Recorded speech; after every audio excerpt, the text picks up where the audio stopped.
Alrighty, folks, you are loving this education of a heathen.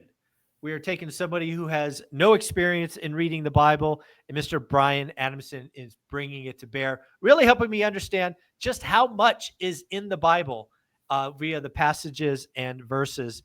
All right, Brian, how are you going to shed the light on today, or what passage are we shedding the light on today?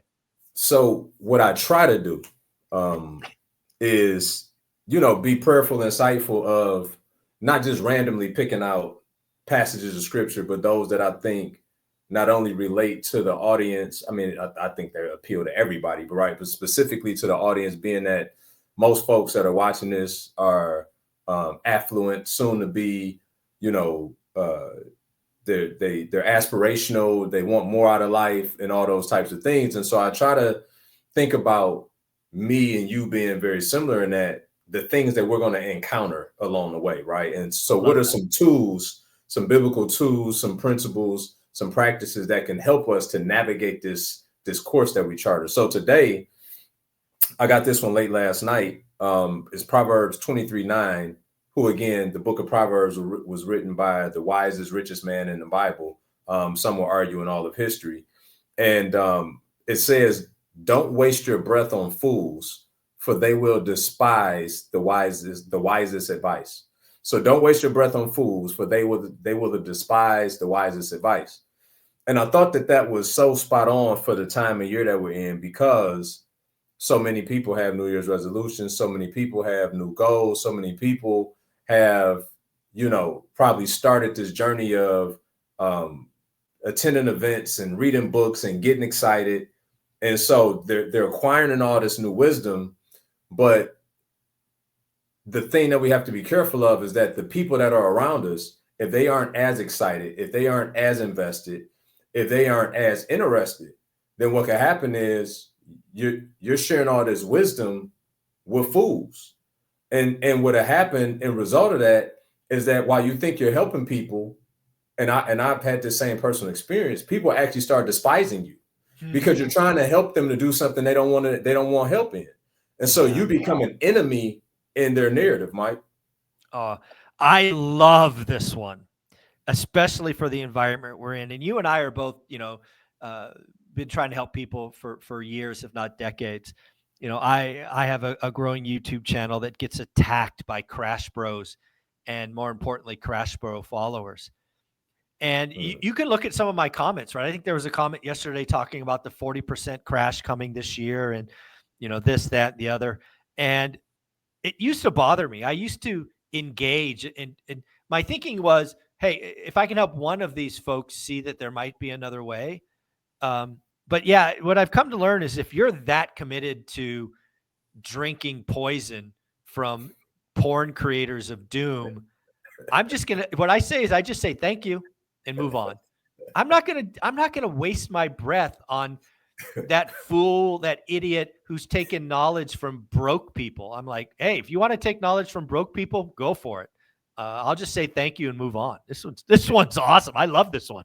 Man, it's so funny you say that, right? So just this weekend, I found myself in a rare space of arguing with somebody online, right? Which I never do. You never do that, Brian. What are you doing? But in fairness, right, I was arguing with the guy because I was taking up for a mentor of mine. And this mentor, he's gotten big enough now to where he's garnered the attention of many.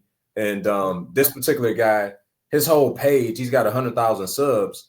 And his whole page is comprised of him going out with these targeting bash type of videos that he produces. The whole thing is negative, right? I guess it's the equivalent of Crash Bros, except for he's doing it just like in the education space in general. He's just a hater, right? At the end of the day, he's just a big hater. And so he put together this it's actually a really good video, just really bad content, right?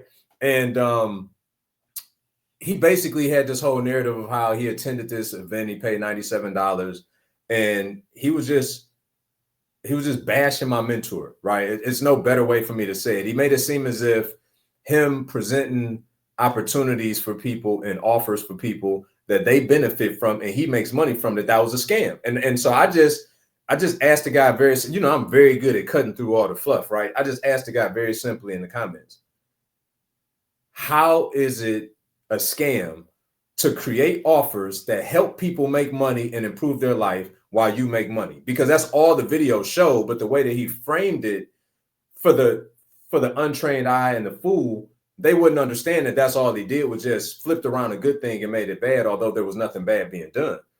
And so I just told him, I said, personally, I've spent over $55,000 with this guy. I've gotten 4 awards in this program. I won't even tell you how much money I made as a result of that investment, but let's just say I did well. And he's made me a better person from being around him. So I said, so I just want to understand your $97 perspective, because it's always the people that spend the least that have problems with the most, right? Yeah. I've spent over $55,000 with the guy. I got nothing but great things to say about him. You spent $97, had a small slither of experience, and then because the investment was so uncomfortable for you, you now had to call this guy a scammer because you couldn't afford his offer. That's really what it came down. He was just a hater that he couldn't believe the jump from $97 to $27,000 or to $50. He was so offended by the jump that all of a sudden he wanted to make this guy a villain in his story. And I just wasn't having it, Mike. So we went back and forth. And, it amazes me how when a fool gets out front, how other fools come alongside, right? And then they become all of these champions of the same stupid narrative. And I'm like, what are you people talking about? And then that's when I came to the realization. I was like, wait a minute. Okay. I gotta get out of here, man. This is a losing battle for me, right?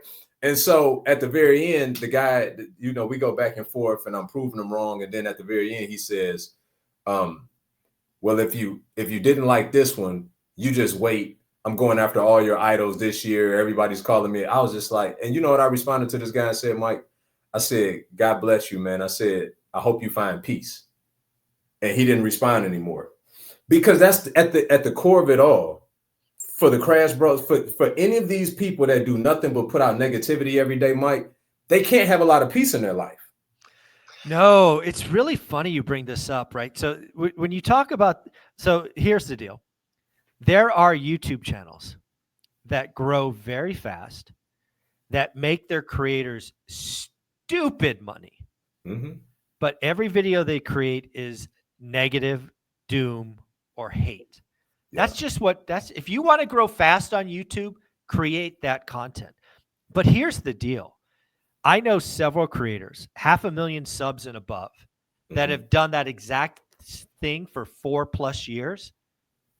They hate their lives because not only are they living in negativity as the creator, but the hundreds of comments they get every week are equally negative. And it is distorting their life. They're wearing, one of the creators I know is hiring out the creation, and he's basically going to be the face, but he's not going to do any of the work. He's going to give up half of his earnings for someone else. He has to get away. But it's also, the money is so addictive. Read the passage again, or proverb again, because it is so spot on. Don't waste your breath on fools, for they will despise the wisest advice. Drop the mic. So, that also sparks the idea of people who think that they have it all figured out. Right? Yeah. For the listener, for the viewer, like, I want you guys to consider this. Even you trying to share advice with those that think that they have it all figured out would be considered fools in this context. True. Because Mike and I are lifelong students. Like, every time I walk into a room, I'm a sponge first before I'm ever going to open my mouth, right? Because I never make the assumption that I got it all figured out. I just don't believe that to be true. As a matter of fact, the more I learn, the more I realize how much I don't know. I mean, think about that though, Mike. Like, the more I learn, the more I realize how much I don't know. And so, for it's dangerous for you to be around folks who aren't curious, who always are commentary. Yeah, the last thing I'll say on this, and one of those things that I would call fools, is some people just feel like they have all the answers, and boy, they're really convinced they have all the answers. I have not met anybody in my life that I wouldn't call a fool who always thought they were right. Mm, I think the person that asks questions, gets inquisitive, pushes back, asks for critiques is a genius, because that's how you learn and grow. I think the fool is the person who assumes they know it all. for sure. Oh, For sure. that's dangerous. It really is. And so many of us have surrounded ourselves around those people. And you just got to be careful when you empower those people in your lives to speak into your lives, because they don't really know what the hell they're doing in their lives. Let's just be honest. They don't, right? The whole reason why they're always projecting as if they got it all figured out is because deep down inside, they know they don't. Yeah. That's really overcompensation for the fact that they just don't have enough humility to ask the questions to find out the stuff that they need to know. And instead, they just pontificate all this stuff as if they already know. Yeah, love that. I love what we're doing here. I love the fact that something was written over 2,000 years ago is relevant today. That just shows it's wild for me to think about. Right, we've done about 20 of these so far, and I'm enlightened every day or each time. Brian, where can people find you? You're doing a live. Tell us about the live you're doing now. So I made a commitment this year to go live on YouTube every Thursday, 2 p.m. Eastern. And the idea behind it is I want to make myself available to help coach people, right? To help coach people, to help get their businesses going online. And so I just made a commitment. So this is the crazy part. So last Thursday, I was trying to get my camera synced up with my computer so I could go live on YouTube from the laptop, all the rest of it. And of course it wouldn't work, right? That it always goes that way. And so there, I know how that feels. I was so, and you know how I am about technical stuff, Mike. I was so flustered that I was like, man, you know what? I don't even feel like doing it now, right? And back to what we talked about a couple of weeks ago, keeping your word to yourself. Like you can lie to everybody else, but not yourself. Mm-hmm. And so I stuck to it. I did it. I stayed on for 45 minutes. We had a decent showing. And then I was, in full transparency, Mike and I were talking behind stage where I'm like, okay, how do I maximize this thing? How do we get more predictability, more views, more, people, more traffic to it? Because truthfully, I believe it's only going to be as strong as the people that come, because I want the comments to drive the narrative of the conversation. I may have a little 10-minute spiel to your point, Mike, but I really want people to ask the questions that they can't otherwise get to ask folks, so I can answer them for them live in that context. And so, so that's big for me. 52 weeks, we're going to knock it out every Thursday, 2 p.m. And hopefully I'm forced to do more because that's what the feedback is. All righty, folks, time to show out. Thursday, 11 a.m. Pacific, 2 Eastern. Let's show Brian some love. Put it on your calendar. Show up, ask some questions. Brian, you're amazing. Thank you so much. Appreciate you, man. Mm-hmm.